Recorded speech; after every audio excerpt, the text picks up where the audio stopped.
Welcome back everyone to Living Survival. My name is Ben. Finally, we have an affordable 4-person teepee that you can use all year round. You can even use it with a wood stove. Today we're gonna set up and take a look at the Luxe Outdoor Megahorn 4P teepee. All right, so I'm gonna go ahead and set this teepee up from the very start so you can see how easy it is to use. And one thing I wanted to mention before I do so is that it packs down relatively small for a teepee. Now, it comes much smaller than this, of course, with proper folding. This is how it looks when you just stuff it in the stuff sack. The stuff sack is large enough that you don't have to mess around, don't have to try to squeeze and fold. You can just stuff it in there, roll it up, and go, which is nice for when you're at a campsite. Maybe you're cold the next morning, you wanna pack up, you just wanna stuff it and go, and that's what I really like about this. You have compression straps on the outside of this sort of dry bag material. It's actually pretty unique the way they've done this. This just rolls out and then you have the Velcro closure here, and the whole thing, including your stakes, your pole, and everything goes right in here. So again, the next morning you don't have to worry about shoving things in a in a really stuffed sack that's made too small for the components. I don't know why some companies do that. You have to have a perfect fold in most cases, but this one, again, you can just stuff all the components in here and go. So let's get this stuff out. I'm gonna set it up and then we'll go over some of the features.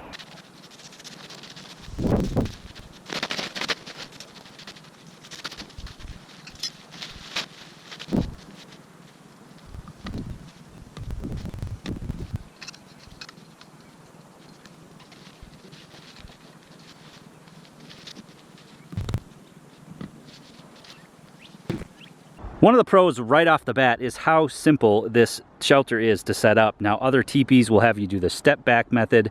This one, you don't have to, and there's a few reasons why. One of those reasons is that they have adjustable webbing at all the major tie down points. So not only is it a reinforced tie down, but it's also adjustable. So you can loosen it or tighten it depending on if you have to adjust the tightness of your shelter. Now, I've done it a few times. I generally will leave these all the way out and then come back around and snug them up. There are additional tie out points. You just start with the 4, which again is really super simple, and then you can go back and you can add tie outs in the middle of your skirts. There's webbing here that would allow you to do so, and then there's also these guy lines that you can run out for high winds or heavy snow. All the stitching is really well done and reinforced in the corners, reinforced at any tabs, and then even on these guy lines here, you have reflective material, which is cool. Shine a light on it in the middle of the night, you can certainly see the shelter. Even up to where the hood attaches on, there is shock cord with loops, making it super simple to just quickly attach it. So the Megahorn also has snow skirts or sod skirts. You can put these out or in. You can actually roll them up. They just have little ties here that you can use to tie them back as I have them now. I generally will leave them in the winter time. I have such high humidity here in Michigan that with a single layer shelter like these teepees, it's almost impossible not to get condensation in the morning. So one of the ways you can battle that is to, one, build a snow platform like I did, where you mat down the snow, and so that you don't get you get less moisture from the ground that way. And then another way to battle that condensation is to get as much airflow as possible. Now in these teepees, you don't really have much airflow, so I'll tuck these in and not put any snow around the perimeter so that I'm getting some airflow in there, and I'll even maybe vent one of the doors at night.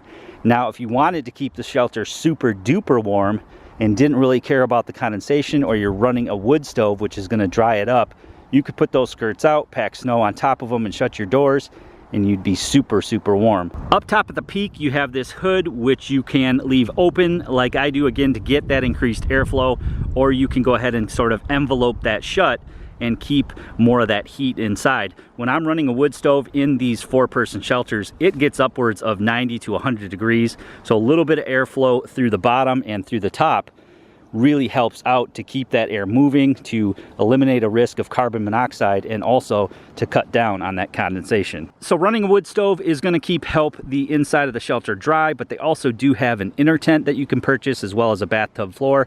I do not have a floor in this teepee. I do not run a floor in the wintertime. Generally, I'll just throw down a cot or some wool blankets and sleep right on top of that. The Megahorn is made up of 185T polyester taffeta with taped seams on the inside. Now, it's not the most durable material. Obviously, you're saving in the cost of materials versus a higher quality ripstop, and there are some considerations to take into effect. Now, I've had this shelter in heavy snow, and it's taken the heavy snow load. I've had it in rain.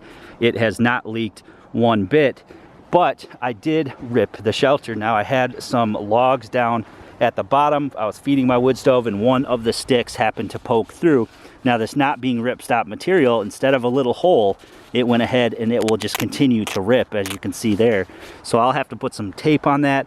Not a huge deal, but that's one of the compromises you're getting with a more affordable teepee. Otherwise, I'm quite happy with the material. I'm quite happy with the construction of the seams, the taping, and the stitching. So overall, just have to be a little bit more careful. Now, they do make this, I believe, with and without a stove jack. Mine came with an additional cover that you can put over that.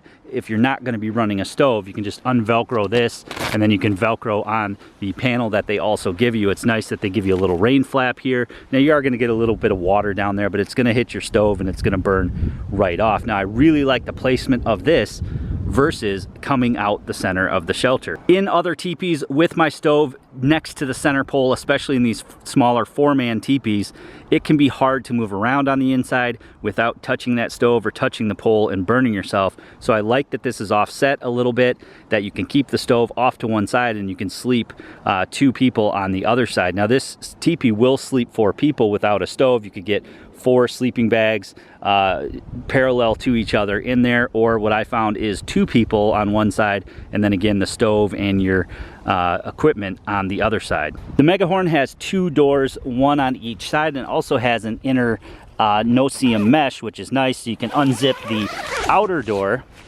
and then you have there your mesh. So as I said, if you're trying to battle condensation, I'd probably zip it up to maybe 10 inches up. And again, when I'm running a wood stove, it's so hot in there most times that I vent the shelter anyway. So one of the things that I would like to see a little bit different with these doors is that it'd be nice if they were a little bit higher. I sort of have to bend over to get in. I've noticed on other teepees I've had that the door is a little bit higher, but nevertheless, they are nice big doors, and you have one on either side, so you're not climbing over the other person to get out if you're sleeping with more than one person inside the shelter. Now, you notice there's hooks on the inside and on the outside. What's nice about that is that you can tie these doors or the mesh back on the outside or the inside. So for example, I can take this door and I can just roll it back up here, and I can take this hook that's right inside here and just hook it on to the tab that's out here, and then I can hold my door back out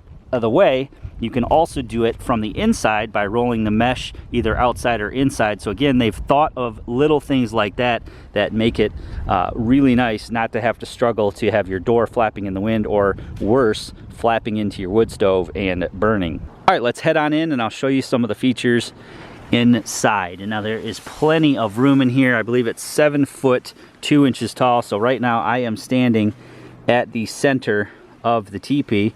You can see there is a lot of room here. Now, you might be wondering, like I did when I first got it, what those straps are that are running across the shelter, and those are to help with the setup. Again, I told you how easy this shelter is to set up. So what these do when you're putting those initial stakes in the ground is it squares everything up, making it super simple. You put 4 stakes in, 2 on this side, 2 on the other side, and then you pull out your side flaps. Much easier than other shelters that I've had or other teepees that I've had.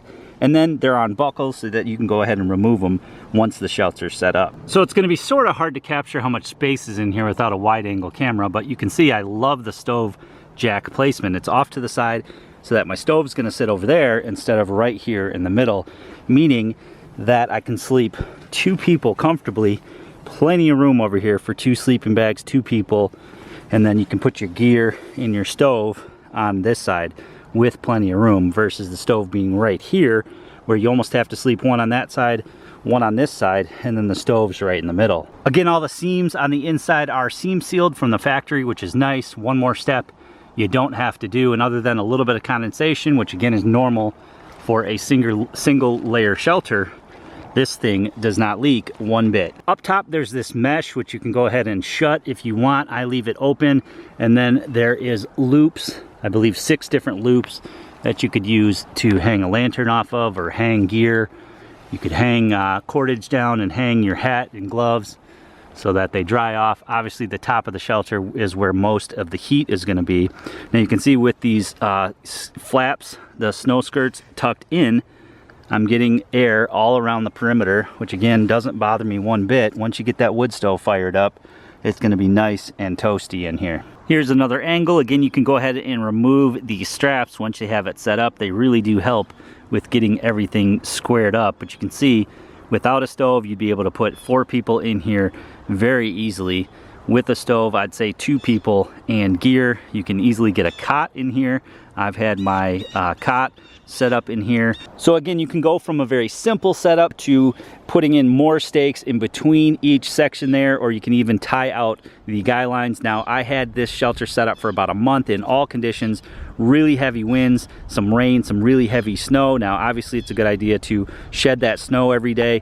Go on out and shake that snow off or remove the snow from the shelter. It'll help cut down on that condensation, but also eliminate any load that you might be putting on the center pole. But I'm very, very happy with the durability of the materials, the center pole, and how much abuse and how much weather this shelter can take. Now, although you can use any wood stove with the Megahorn, I've been testing out the G stove.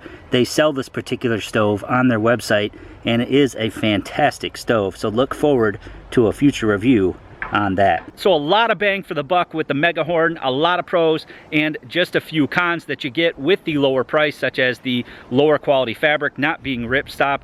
You do have to be a little bit more gentle with that, but for most people that's not going to be an issue, and it's a great way to get into hot tenting at a price that's not going to break the bank. It's one of the easiest teepees to set up. I've taken it down and reset it up 3 or 4 times, and it's always very simple to do so, as you saw today. Of course, another pro is that it is affordable. I like the placement of the stove jack better than going out the center ridge. So a lot of pros. Some of the cons I listed would be that I wish the door was a little bit higher so that you didn't sort of had to crouch down to get in the shelter, and of course the fabric not being ripstop. But again, you're not paying for that higher quality fabric, and you're actually paying about half as much as other teepees out there. So if it's worth it to you to save or compromise on a few of the features, this would make a great entry-level hot tent teepee. Other than that, it is seam sealed, so as long as you don't jab a stick through it, which may have poked a hole in ripstop, I'm not sure, but the rip wouldn't have, of course, continued to go with the ripstop. So a compromise that you're making with the lower price, but overall, great quality, great construction, ease of use, and it's affordable. So I'm going to leave a link below to Luxe Outdoors where you guys can pick one of these up for yourself. Now, I know they only have a few in stock, so you're going to want to head over there if you really want one and grab one of the last ones in stock. They won't have them for a few more months yet back in stock. So a great way to get into not only winter camping, but you could use this all year round, especially in the cooler months when you can use a wood stove. I want to know what you guys think. Leave me a comment below in the comment section. I hope you guys enjoyed the video today. Please give it a big thumbs up for me. Make sure you share it to any family or friends who might be interested. And if you haven't already done so, click that red subscribe button and the notification bell to be notified of new videos.